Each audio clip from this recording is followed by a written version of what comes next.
देखो। नमस्कारम। तो कैसे हैं आप सभी।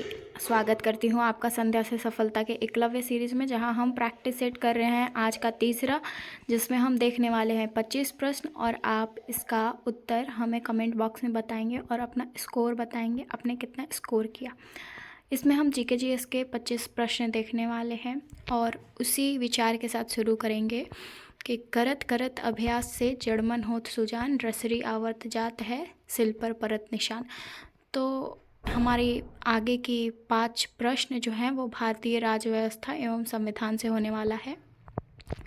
तो आज का पहला प्रश्न है, संघीय मंत्री परिषद में अपना आचरण के लिए किसके प्रति उत्तरदायी होती है? राष्ट्रपति, लोकसभा, राज्यसभा, संसद या फिर इनमें से कोई नहीं।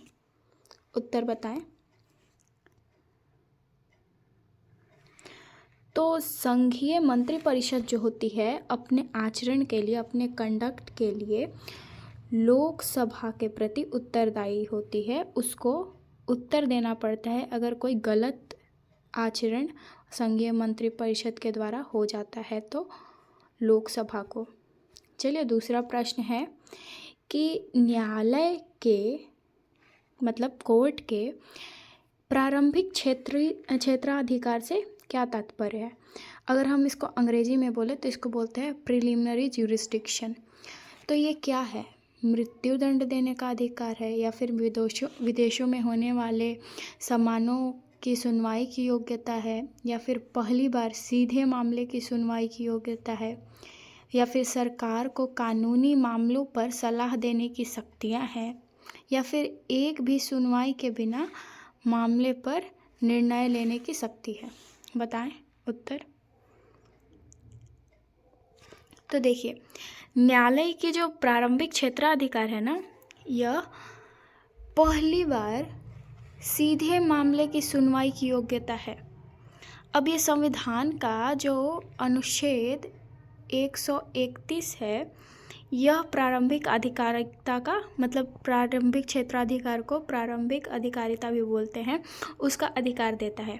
जब अनुच्छेद 32 हम पढ़ते हैं तो जब अनुच्छेद 32 में मूल अधिकारों का जब हनन हो जाता है किसी नागरिक का, तो वो उपचार प्रारंभिक क्षेत्राधिकार के द्वारा ही लेता है। चलिए आगे बढ़ते हैं। आज का तीसरा प्रश्न है, निर्णायक मत क्या है? निर्णायक मत क्या है? तो ये हारने वाले उम्मीदवार के पक्ष में दिया गया मत है, या फिर डाक द्वारा भेजा गया मत है, या फिर अयोग्य मत है, या फिर जब दोनों पक्ष सहबद्ध हों तो निर्णायक मत है, या फिर इलेक्ट्रॉनिक मशीन द्वारा दिया गया मत है। बताएं ये क्या है? तो निर्णायक मत जो है ना, जब लोकसभा के अध्यक्ष देते हैं निर्णायक मत को, और जब लोकसभा के दोनों पक्ष के मत बराबर हो जाते हैं, तब इसका उत्तर होगा जब दोनों पक्ष सहबद्ध हो जाए तो निर्णायक मत देना पड़ता है और वो लोकसभा का अध्यक्ष देता है। चलिए अपने अगले प्रश्न पर चलते हैं। चौथा प्रश्न है, सरकार का वर्गीकरण संसदीय तथा अक्षीय रूप में किया जाता है। तो पहला प्रश्न है कि मतलब किस आधार पर किया जाता है? प्रश्न फिर से दिखा दूं।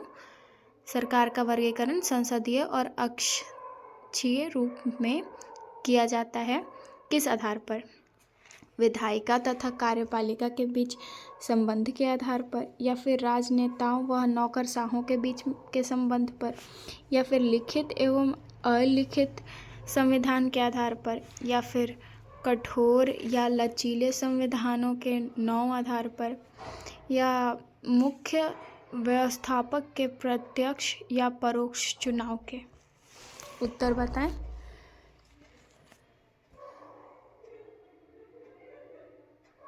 तो इसका उत्तर होगा मुख्य व्यवस्थापक के प्रत्यक्ष एवं परोक्ष चुनाव के आधार पर सरकार का वर्गीकरण संसदीय तथा अक्षीय रूप में किया जाता है।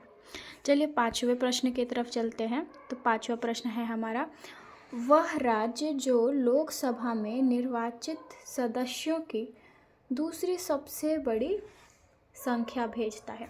मतलब लोकसभा में सबसे ज़्यादा मेंबर्स किस राज्य से जाते हैं?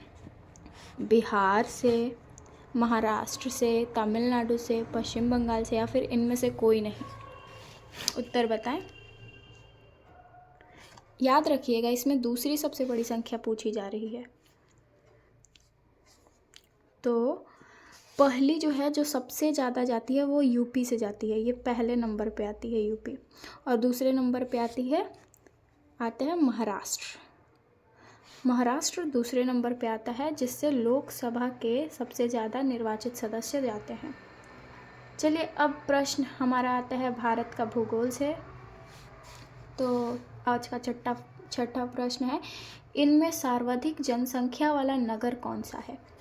कलकत्ता है, दिल्ली है, बंगलोर है, या फिर कानपुर है? बताएं। देखिए, जब हमसे ना सर्वाधिक जनसंख्या वाला नगर पूछता है तो उसका उत्तर होता है कलकत्ता। कलकत्ता अब कहाँ है? कलकत्ता जो है वो पश्चिम बंगाल में है, और जनसंख्या वहाँ की कितनी है? वो है 45,72,876। मतलब 45,72,876 जनसंख्या है वहाँ की। यहाँ कलकत्ता में प्रसिद्ध बंदरगाह भी पाया जाता है भारत का। और विश्व जनसंख्या रिपोर्ट के अनुसार अगर देखें तो सबसे बड़ी जनसंख्या वाला नगर दूसरे नंबर पर दिल्ली को माना गया है। ठीक है, कंफ्यूज नहीं कीजिएगा। ये किसके आधार पे? ये विश्व जनसंख्या रिपोर्ट के आधार पे है। विश्व में सबसे ज़्यादा जनसंख्या वाला जब नगर देखा जा रहा था तो दूसरे नंबर पे दिल्ली आया और पहले नंबर पे टोक्यो। ठीक है, जापान, टोक्यो। आगे बढ़ते हैं। निम्नलिखित बंदरगाहों में से कौन सा बंदरगाह मुक्त व्यापार क्षेत्र है? मुक्त व्यापार कहाँ पे मुक्त व्यापार होता है? मतलब कोई भी कर या फिर चुंगी नहीं लगाया जाता है, तो वैसे व्यापार क्षेत्र को मुक्त व्यापार क्षेत्र बोला जाता है। तो ये है, बताइए, मुंबई, कांडला, मंगलोर या फिर विशाखापट्टनम? देखिए, इसका उत्तर है कांडला। अब कांडला क्या है? कांडला एक बंदरगाह है, ठीक है, जो कि मुक्त व्यापार क्षेत्र प्रदान करता है। ये जो है स्थित कहाँ है? ये स्थित है समुद्री कटान पर, जिसको केंडला क्रिक भी बोलते हैं। समुद्री कटान एक तरीके से समुद्र की कटान रहती है। बंदरगाह मतलब क्या? किनारा समुद्र का। ठीक है, कांडला जो है उसके पश्चिमी में कच्छ की खाड़ी आती है, पश्चिम में कच्छ की खाड़ी आती है, और यह 48 किलोमीटर भुज से दूर है। ठीक है, आगे चलते हैं। 8वां प्रश्न है, रणथंभौर बाघ अभयारण्य। रणथंभौर बाघ अभयारण्य कहाँ है? पश्चिम बंगाल, असम, हिमाचल प्रदेश या फिर राजस्थान? उत्तर बताएं। देखिए, जो रणथंभौर बाघ अभयारण्य है ना, ये 400 वर्ग किलोमीटर में फैला हुआ है। इसका क्षेत्रफल इतना है। ठीक है, और ये मरुस्थल में है। तो आप तुरंत ऑप्शन भी लगा सकते हैं, इसका आंसर क्या होगा। ये मरुस्थल में होने के बावजूद भी ये हरियाली और वन्य जीवों से घिरा हुआ है। यहाँ बाघ, चिंकारा, तेंदुआ, भालू, सांभर और मगरमच्छ भी पाए जाते हैं। तो आप इसका उत्तर बता सकते हैं। जब मैंने बोल दिया कि मरुस्थल, तो मतलब ये राजस्थान में है। रणथंभौर बाघ अभयारण्य जो है ये राजस्थान में है। चलिए, आज का 9वां प्रश्न है, भारत और पाकिस्तान के बीच सीमा किसके द्वारा निर्धारित की गई थी, या फिर किसने निर्धारित की थी? Douglas Holmes, lord Mountbatten, sir Cyril Radcliffe या फिर मेजर रोगर्स? उत्तर बताएं। देखिए, भारत और पाकिस्तान जो है, इंडिया और पाकिस्तान जो है, भारत और पाकिस्तान जो है वो 15 अगस्त 1947 को माना जाता है कि वो अलग हो गए। ठीक है, इसके जो रेखा निर्धारित करने वाले हैं वो हैं सर साइरिल रेडक्लिफ। इसीलिए इस रेखा को रेडक्लिफ रेखा बोला जाता है। भारत पाकिस्तान के बीच में जो सीमा की रेखा है उसको रेडक्लिफ रेखा इन्हीं के नाम से बोला जाता है। चलिए, आज का 10वां प्रश्न है, झरिया जो कि झारखंड में है वह किसके लिए प्रसिद्ध है? खेल का सामान, या फिर तांबे की खान के लिए, या फिर कोयले की खान के लिए, या फिर सोने की खान के लिए? उत्तर बताएं। देखिए, झरिया जो है ना, ये रानीगंज से, झरिया जो है वो रानीगंज से 48 किलोमीटर दूर है। ठीक है, और इसमें कोयला का उत्पादन होता है, तो हम बोल सकते हैं यहाँ पे कोयला का खान है। वैसे भी झारखंड कोयला से फेमस है। ठीक है, तो यहाँ पे कोयला का खान है, और भारत का 50% कोयला भारत का यहीं से निकलता है। तो ये बहुत ही इम्पॉर्टेंट खदान में से एक है। चलिए, अब हमारा प्रश्न आने वाला है कंप्यूटर तथा सूचना प्रौद्योगिकी से रिलेटेड। तो 11वां प्रश्न है, कंप्यूटर में प्रयोग की जाने वाली स्पीड मेमोरी का क्या नाम है? Catch, RAM, BIOS, hard disk.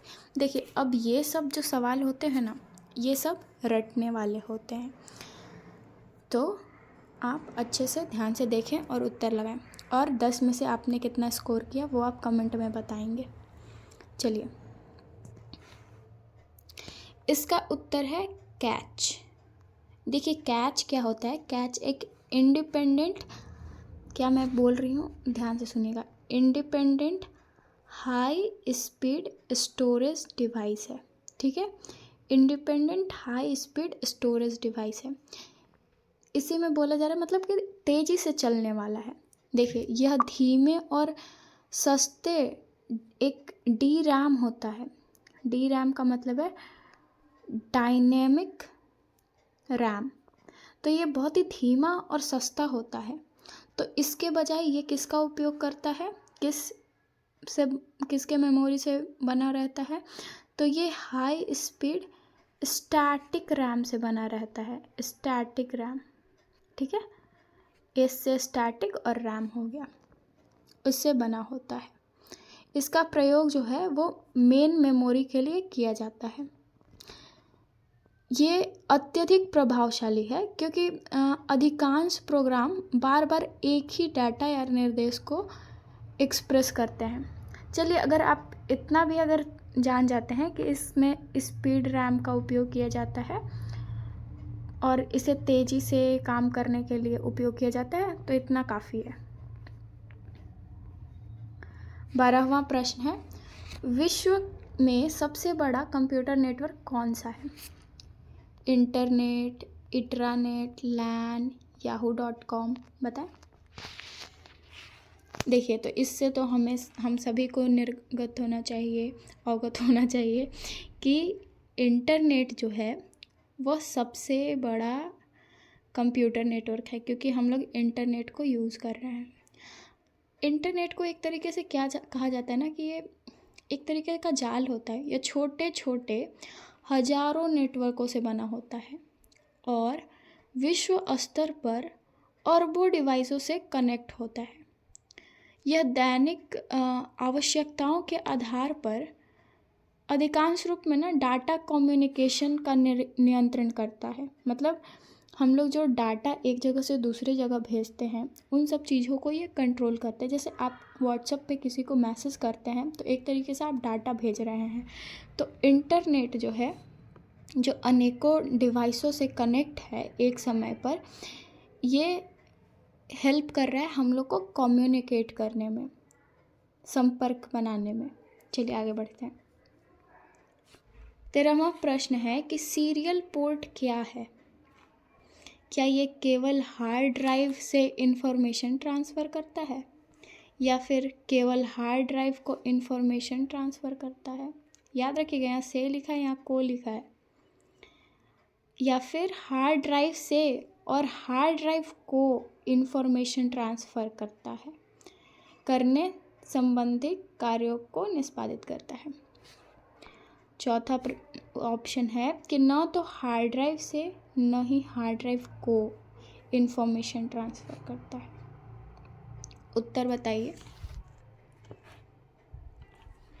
देखिए, सीरियल पोर्ट जो है ना, ये सीरियल कम्युनिकेशन इंटरफेस है, जिसके द्वारा एक बिट इंफॉर्मेशन, बिट जो होता है वो इकाई होता है, तो एक बिट इंफॉर्मेशन इन या आउट रूप में ट्रांसफ़र की जाती है। यह हार्ड ड्राइव से हार्ड ड्राइव को दोनों रूप में इंफॉर्मेशन ट्रांसफ़र कर सकता है। मतलब इसका उत्तर सी होगा। ये हार्ड ड्राइव से और हार्ड ड्राइव को इंफॉर्मेशन ट्रांसफ़र करने संबंधित कार्यों को निष्पादित करता है।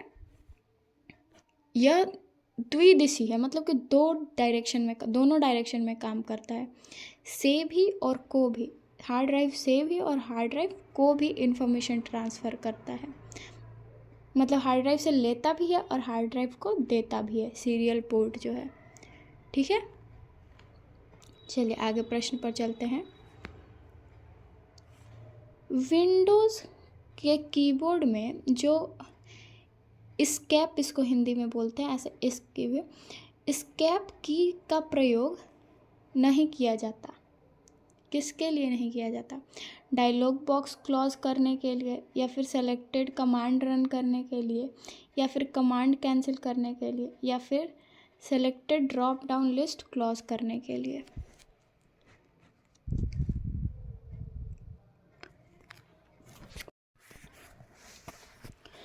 तो विंडो कीबोर्ड में जो एस्केप की होता है वो कमांड कैंसिल करने के लिए उपयोग में लाया जाता है। जो एस्केप की होता है ना, वो कंप्यूटर कीबोर्ड पर यूज़र को कैंसिल करने के लिए उपयोग किया जाता है। और ये ना यूनिवर्सल, मतलब कि मतलब कि अधिकतर यूनिवर्स में उपयोग किया जाने वाला ये की स्ट्रोक है। मतलब इसको अधिकतर रूप में इस्तेमाल किया जाता है कमांड कैंसिल करने के लिए। चलिए आगे बढ़ते हैं। आज का 15वां प्रश्न है, कंप्यूटर के संदर्भ में GUI का क्या अर्थ है? GUI group user interface, graphic utility interaction, या फिर ग्राफिकल यूज़र इंटरफेस, या फिर ग्राफिकल यूटिलिटी इंटरफेस। उत्तर बताइए।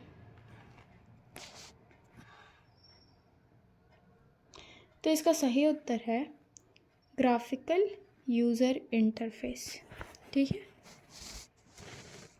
इसमें देखिए जैसे कि इसमें ग्राफिकल तत्व आते हैं, जैसे ग्राफिकल एलिमेंट्स आते हैं। ये ग्राफिकल को अगर आप समझें तो ये लिखित टेक्सचुअल से अलग होता है। ठीक है, और इसका 1970 में इसको बनाया गया था, इसको टेक्सचुअल और ग्राफिकल दोनों को अलग करने के लिए, इसीलिए GUI का आगमन हुआ। चलिए खेलकूद के तरफ बढ़ते हैं और 16वां प्रश्न देखते हैं। ओलंपिक पदक जीतने वाली प्रथम भारतीय महिला कौन थी?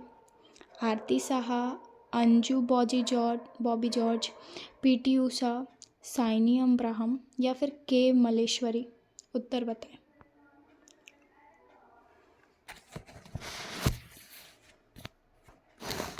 देखिए, ओलंपिक में प्रथम पदक जीतने वाली महिला हैं वो हैं K मलेश्वरी। इन्होंने भारोत्तोलन में पदक जीता था पहली बार। चलिए अगले प्रश्न की तरफ बढ़ते हैं। तो 17वां प्रश्न है, ओलंपिक शब्द ओलंपस से आया है। ठीक है, ओलंपस शब्द से ओलंपिक आया है। जो नाम है एक किस चीज़ का ओलंपस जो है वो किस चीज़ का नाम है, किसका नाम है? झील का, नदी का, द्वीप का, या फिर पर्वत का, या फिर मरुस्थल का? उत्तर बताएं। तो ओलंपस जो है ना, ये पर्वत का नाम है, ये एक पर्वत का नाम है और ओलंपस के नाम पे ही ओलंपिक आया है। ठीक है, चलिए आगे बढ़ते हैं। आज का 18वां प्रश्न है कि राष्ट्रमंडल खेलों का आयोजन कितने वर्ष के अंतराल पर किया जाता है? जो राष्ट्रमंडल खेल होते हैं वो कितने कितने वर्ष पर होते हैं? पहला ऑप्शन है कोई अवधि निश्चित नहीं है, या फिर 4 वर्ष, 5 वर्ष, या फिर 6 वर्ष। उत्तर बताएं। देखिए, जो राष्ट्रमंडल खेल होते हैं वे प्रत्येक 4 वर्ष पर खेले जाते हैं। ये सर्वप्रथम खेले गए थे 1930 में। ठीक है, ये 1930 में खेले गए थे, लेकिन जब विश्व युद्ध द्वितीय हो रहा था तो जो 1942 और 46 में होने वाला था मैच, राष्ट्रमंडल खेल, वो नहीं हो पाया।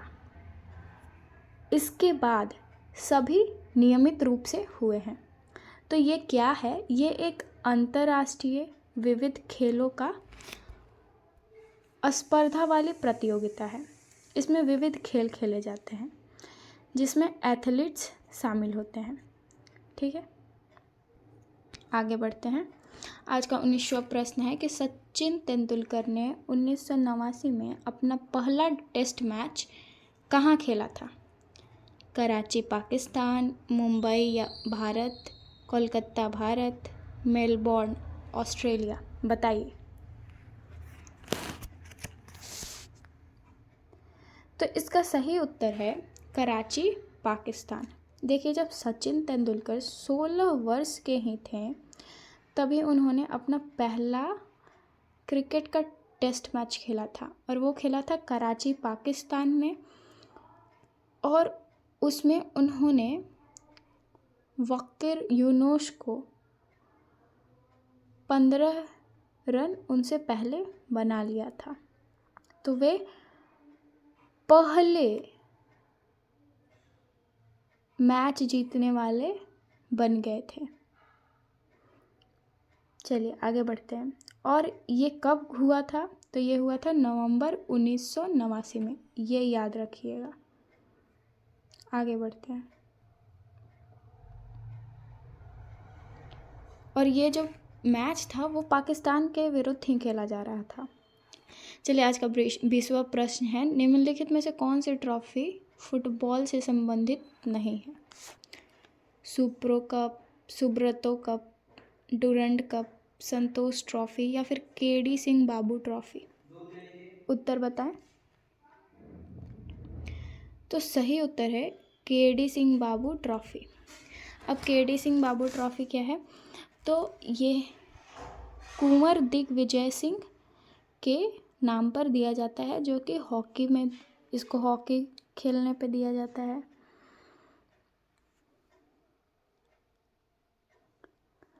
इसको हॉकी से दिया जाता है। बाकी ये तीन जो हमने पढ़ा है ये सब फुटबॉल से हैं रिलेटेड, वहीं ये हॉकी से रिलेटेड है। ठीक है, आगे बढ़ते हैं। ये हम विश्व का भूगोल से देख रहे हैं प्रश्न कि कांगो प्रजातांत्रिक गणतंत्र जो है उसका प्रारंभिक नाम क्या था? घाना, रोडेशिया, तंजानिका, जायरे, या फिर टोंगा। उत्तर बताएं। देखिए, कांगो प्रजातांत्रिक गणतंत्र जो था वो पहले रिपब्लिक ऑफ जायरे के नाम से जाना जाता था। ठीक है, लेकिन कांगो नदी वहाँ पे है एक, तो कांगो नदी का नाम बदलकर जायरे कर दिया गया और उसी के नाम पे देश का नाम जायरे पड़ा था। ठीक है, तो इसका सही उत्तर होगा जायरे। तो कांगो प्रजातांत्रिक गणतंत्र का नाम जायरे था। और वहाँ पे जायरे किस चीज़ पे नाम पड़ा था, तो वहाँ का एक कांगो नदी था, तो उसका पहले नाम जायरे था, तो उसी के नाम पे देश का भी नाम जायरे था। वहाँ की राजधानी क्या है, वहाँ की राजधानी का नाम है किन्शासा, किन्शासा। ठीक है। और ये हीरा का विश्व में प्रथम उत्पादक है। चलिए आगे बढ़ते हैं। जॉर्डन और इज़राइल के मध्य कौन सा सागर है, बताइए। लाल सागर है, या फिर कैस्पियन सागर है, मृत सागर है, काला सागर है, या फिर भूमध्य सागर है। देखिए, जॉर्डान और इज़राइल जो है उसके मध्य में मृत सागर है, ठीक, जिसको डेड सी भी बोलते हैं। तो इसको मृत सागर क्यों बोलते हैं? देखिए, मृत सागर इसलिए बोलते हैं कि ये एक समुद्र है, और इस समुद्र का जो जल है ना, उसमें नमक का मात्रा बहुत ज़्यादा होता है। ठीक है, आगे बढ़ते हैं। 23वां प्रश्न है कि माओरी जाति कहाँ पाई जाती है। माओरी जो जनजाति है वो कहाँ पाई जाती है? New Zealand, Japan, Canada, Australia. उत्तर बताएं। तो माओरी जो जनजाति है ना, यह न्यूजीलैंड में पाई जाती है, और इन लोग जो हैं ये लोग पशुपालन करते हैं, माओरी जनजाति। चलिए आगे बढ़ते हैं। संसार का छत किसे कहा जाता है, या फिर विश्व का छत भी कहीं कहीं बोला जाता है। तो संसार का छत किसे कहा जाता है? पामीर का पठार, या फिर दक्षिण भारत का पठार, या फिर तिब्बत का पठार, या इनमें से कोई नहीं। उत्तर बताएं। तो उत्तर है पामीर का पठार। पामीर के पठार को संसार का छत कहा जाता है। और ऐसा क्यों कहा जाता है? क्योंकि ये सबसे ऊंचा पठार है, बहुत सबसे ऊंचाई पर है। ये कितने ऊंचाई पर है? 4875 मीटर ऊंचाई पर है। ठीक है, इसलिए इसको रूफ ऑफ वर्ल्ड भी कहा जाता है, क्योंकि छत सबसे ऊंचा होता है। ये पठार जो है, पामीर का पठार सबसे ऊंचा है, 4875 मीटर ऊंचा है, इसलिए विश्व का, संसार का छत है। इनमें से कौन सा एशियाई देश भूबद्ध देश नहीं है? मतलब भूमि से गिरा हुआ देश नहीं है, मतलब चारों तरफ भूमि भूमि भूमि। कौन सा देश है ऐसा? Afghanistan, Laos, Mongolia, Cambodia. उत्तर बताएं। देखिए, जो कंबोडिया है ना, ये भूबद्ध देश नहीं है। अब इसके लिए हमें जानना पड़ेगा कंबोडिया आखिर है कहाँ। तो देखिए, अगर हम माने कि यहाँ कंबोडिया है, ये बीच में, तो इसका जो नॉर्थ वेस्ट, मतलब उत्तर पश्चिमी अगर हम बोले, तो यहाँ थाईलैंड है, और यहाँ नीचे में थाईलैंड की खाड़ी है। ठीक है, और नॉर्थ ईस्ट में अगर हम देखें तो इधर इस लाओस है, और ये इंडिया और चाइना का जो रेखा होता है उसके नज़दीक में भी पड़ता है। तो ये भूबद्ध नहीं है, ये सागर से भी मिलता है। ठीक है, तो चलिए, इसके साथ हमारा होता है आज का प्रश्न ख़त्म, और आप बताएंगे इसी के साथ आपका स्कोर कितना हुआ। और कल का प्रश्न अगर हम देखें, कमेंट वर्क जो था वो था कि पाल साम्राज्य का संस्थापक कौन था? पाल साम्राज्य का संस्थापक कौन था? शशांक, दंतीदुर्ग, सिमुक, या फिर गोपाल? तो इसका उत्तर था गोपाल। ठीक है, गोपाल जो थे वो पाल साम्राज्य के संस्थापक थे। आज का कमेंट वर्क क्या है कि आपको बताना है निम्नलिखित में से किसने पाटलिपुत्र की नींव रखी थी? अशोक, उदयन, दशरथ, या फिर चंद्रगुप्त मौर्य? ये आपका होमवर्क है। चलिए, इसी के साथ अब हम मिलेंगे अपने नेक्स्ट प्रैक्टिस सेशन में। तब तक पढ़ते रहिए, खाते रहिए, खुश रहिए। Thank you, bye bye.